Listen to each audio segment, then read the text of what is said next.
আহ, এ আমি কোথায় এলাম? দেখে তো মনে হচ্ছে এটা একটা গুহার রাস্তা।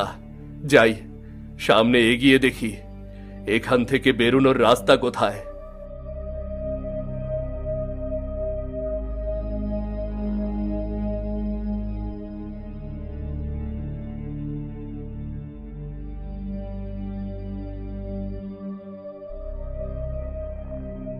এ কি, এত গুপ্তধন!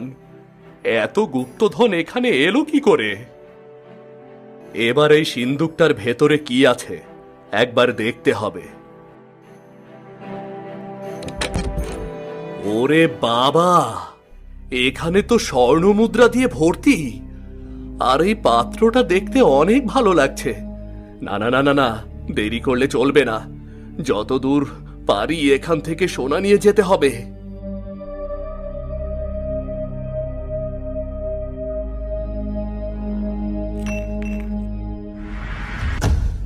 এই বেটা, হ্যাঁ কে তুই? এগুলোকে নিজের বাপ দাদার সম্পত্তি মনে করে নিচ্ছিস? হ্যাঁ, কে কে কে কে আপনি? কে কি? আমি এই গুপ্ত ধনের মালিক। আমি তো ভেবেছিলাম এগুলো সব অনেক পুরনো, এর কোনো মালিক নেই, তাই কিছু নিচ্ছিলাম। বোকা কোথাকার, চারিদিকের আলো দেখেও কি বুঝতে পারিস না এগুলো পুরনো না?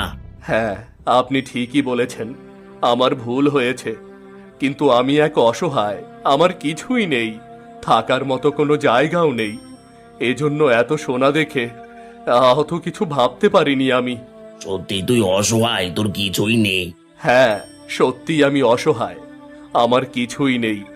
যার কারণে আমি এক রাজ্য থেকে অন্য রাজ্যে কাজ খুঁজে বেড়াই। কাজ পেলে পেটে ভাত জোটে, নয়তো না খেয়ে রাত কাটে আমার।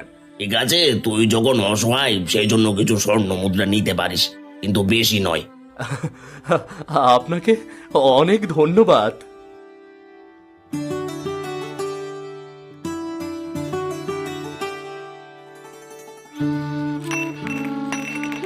যা যা, এবার চলে যা, আর কখনো ভুলেও এখানে আসবি না। হ্যাঁ হ্যাঁ হ্যাঁ, আর আসবো না।